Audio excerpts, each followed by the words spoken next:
स्वागत है, अभिनंदन है आप सभी का हमारे चैनल में। और आशा करता हूँ आप सभी लोग बहुत अच्छे होंगे। तो प्यारे बच्चों, आप सभी लोग हमारे वीडियो में अंत तक बने रहें, वीडियो को स्किप करके मत जाएं। और ये वीडियो आपके लिए बहुत महत्वपूर्ण होने वाली है।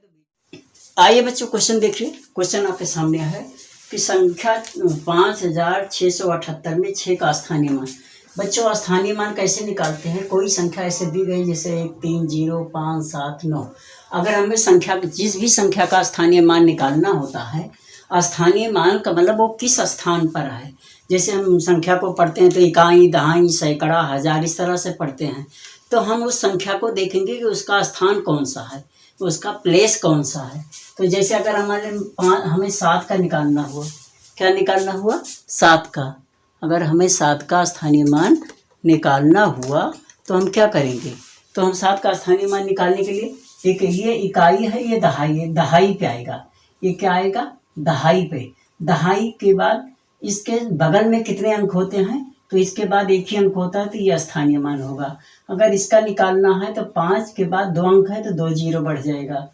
इसका मतलब 0 है, लेकिन इसके बाद 3 है तो 3 जीरो बढ़ जाएगा। इसके लिए 3 है, 1 2 3 4, तो 4 जीरो बढ़ जाएगा।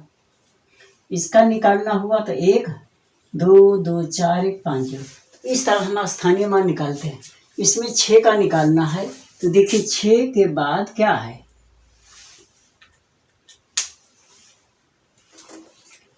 यहाँ 6 है और 6 के बाद कितने अंक है? 1 2, तो मतलब 2 जीरो हो गया। तो इसमें 600 हो गया।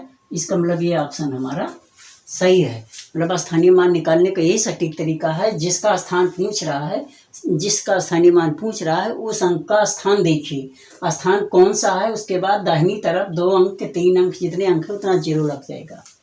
संख्या 1 2 3 4 में 2 का अंकित मान। देखिए, अंकित मान जिसको हम फेस वैल्यू कहते हैं, में कोई बदलाव नहीं होता है। उस संख्या का स्थानीय मान तो बदलता है, लेकिन अंकित मान सेम वही रहता है। तो इसमें पूछ रहा 2 का स्थानीय मान क्या होगा? तो 2 का स्थानीय मान भैया 2 ही होगा। क्या होगा?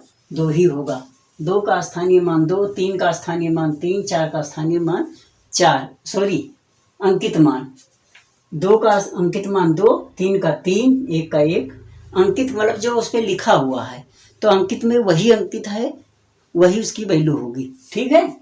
किसी संख्या में नीचे दिए गए अंकों में से किस अंक का स्थानीय मान अंकित मान सदैव समान रहता है?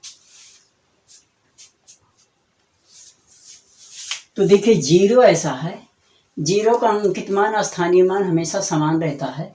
1 की बात करें तो 1 कहीं भी आ सकता है। 1 का अंकित मान 1 होगा, लेकिन स्थानीय मान बदल जाता है, क्योंकि अगर जैसे यहाँ पर ये 1 है तो अंकित मान इसका तो 1 ही है, लेकिन स्थानीय मान देखो तो यहाँ पर 1 लाख आ गया। तो स्थानीय मान हमेशा बदलता रहता है।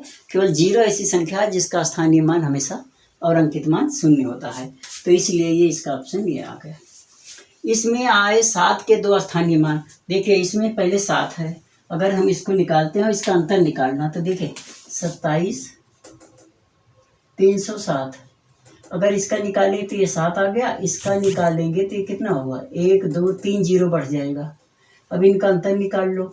7000 में से 7 घटा लो, तो ये हो गया 3, यहाँ हो गया 9, यहाँ हो गया 9, यहाँ हो गया 6, 6 9 3 3, 6 9 9 3। तो ये ऑप्शन कौन सा आ गया? ये आपका ऑप्शन सही है। तो आप इसको समझ।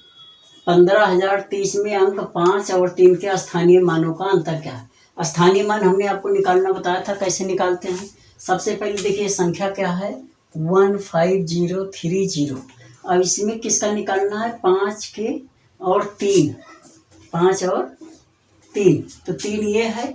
3 का स्थानीय मान, 3 के बाद 1 अंक है तो 1 जीरो आ गया। 5 ये है, 5 के बाद 1 2 3, 3 जीरो आ जाएगा। अब इसमें क्या है? अंतर निकालना है। तो अंतर निकालने के लिए बड़ी संख्या में से छोटी संख्या को आपको घटा देना है। बड़ी संख्या में से छोटी संख्या को घटा देना है। सॉरी, 1 जीरो यहाँ और आएगा। ठीक है। अब 0, 10 में से 3 गया 7, यहाँ होगा 9, यहाँ होगा 4। देखिए इसमें 4 9 7 0 कहीं पर है, तो ये ऑप्शन है आपका 4970। ये आपका आंसर है। दूसरी सवाल में क्या पूछा गया है कि संख्या 36890 में 3 के स्थानीय मान और अंकित मान। अब देखिए संख्या क्या है, 3 6 8 9 0। स्थानीय मान निकालो तो इसके बाद 1 2 3 4 जीरो आ जाएगा। 4 अंक बचता है 3 के बाद तो 4 जीरो आएगा। अंकित मान वही होता है जो आपका दिखाई पड़ रहा है। तो 3 का स्थानीय मान तो हो गया 30,000, लेकिन 3 का अंकित मान हो गया 3, और इसमें क्या निकालना है, अंतर। तो यहाँ से इसे घटा दो तो ये हो गया 7 9 9 9 और 2 29,997 कहीं पर है। तो ये आपको दिखाई पड़ रहा है, यह है 29,997। ये इसका ऑप्शन आ गया। ठीक है। 4 अंकों की सबसे छोटी संख्या, तो 4 अंकों की सबसे छोटी संख्या होती है 1 अंक की 1 होती है, 2 अंक की 10 होती है, 3 अंक की 100 होती है, 4 अंक की 1000 हो जाती है। 4 अंक की सबसे छोटी संख्या हो गई। तो सबसे छोटी संख्या क्या, 1000 इसमें कहीं है, तो ये है ऑप्शन। 4 अंक की सबसे छोटी संख्या हमारी, मतलब 1 अंक की 1 होती है, 2 अंक की 10 होती है, 3 अंक की 100 होती है, 4 अंक की 1000 होती है, 5 अंक की, कुल 4 अंक होंगे, 3 जीरो 1 संख्या, यहाँ पर 1 2 3 4 इस तरह से आ जाएगा।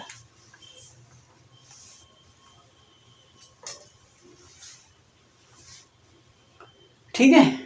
अब आइए हम क्या देखते हैं, 4 अंकों की सबसे बड़ी 5 और सबसे छोटी का योगफल। 4 अंक की सबसे छोटी संख्या, 4 अंकों की सबसे बड़ी, तो सबसे बड़ी तो ये होती है 4 बार 9।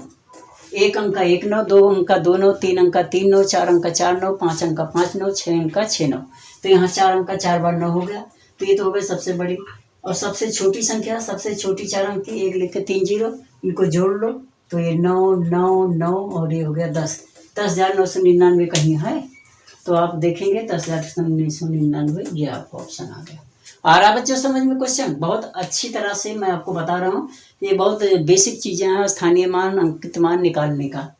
4 अंकों की सबसे बड़ी और 5 अंकों की सबसे छोटी संख्या का अंतर। अब 4 अंकों की सबसे बड़ी, 5 अंकों की सबसे छोटी, देखिए 5 अंक है तो 5 अंक कितना भी छोटा होगा, लेकिन अंक तो 5 है, तो 5 अंकों की सबसे छोटी संख्या ये हो गई 4 बार 0। 1 लिखकर 4 जीरो 5 अंक हो गया। और 4 अंकों की सबसे बड़ी, तो 4 अंकों की सबसे बड़ी ये हो गई। इनका अंतर निकाल लो, 10 में से 9 गया 1, 9 में से 0, 9 में से 0, 9 में से 0, मतलब क्या आ गया आंसर, 1 आ गया। तो 1 कहाँ पर है, ये है, ये आपका आंसर। तो ऐसा नहीं है कि मतलब 4 अंक बड़ी संख्या 9 9 होती है, अंक को भी देखना होता है, अंकों का स्थान कितना है। तो इसमें 5 अंक हैं, छोटी संख्या में 5 अंक पूछा है, बड़ी संख्या में 4 अंक, तो अंतर 1 आ जाता है। इसी तरह से अगर 6 अंक 5 अंक का होगा तब भी 1 ही अंतर आएगा। ठीक है। तो लगातार हमेशा सम और विषम संख्याओं में अंतर 1 का आता है, जैसे 5 6 में 1 का, 11 12 में 1 का, 3 4, क्रमागत किसी भी सम या विषम संख्या होगी तो उसमें अंतर 1 का आएगा। ठीक है। और सम संख्याओं में इकाई स्थान पर क्या हो सकता है, तो अगर किसी सम संख्या की पहचान क्या है कि अगर इकाई के अंक पर 0 2 4 6 8 आएगा तो वो संख्या सम होती है, चाहे जितनी बड़ी हो चाहे जितनी छोटी हो। तो विषम का मतलब अगर इकाई का अंक विषम हो जाएगा तो संख्या सम नहीं हो सकती। 0 सम में आता है इकाई अंक पर, 2 है तब विषम होगा, 4 तब विषम होगा, मतलब 3 होगा तो क्या बन जाएगा, विषम हो जाएगा। 764 अनुवर्ती, अनुवर्ती का मतलब जो पहले जो है उसके बाद की संख्या, जिसको परवर्ती भी कहते हैं। तो अनुवर्ती में उस संख्या में 1 जोड़ देना होता है। तो जो संख्या आपके पास दी गई है उसमें 1 जोड़ोगे तो 64 में 1 जोड़ देंगे तो क्या बन जाएगा, 65। तो 765 इसका ऑप्शन हो गया। अगला क्वेश्चन है 892 की पूर्ववर्ती। अभी हमने बताया कि अनुवर्ती में जोड़ते हैं और पूर्ववर्ती में घटाते हैं। तो 892 की पूर्ववर्ती संख्या, तो पूर्ववर्ती में घटा देना है, तो 92 था, ये घटेगा, कम हो जाएगा, 891 आ जाएगा।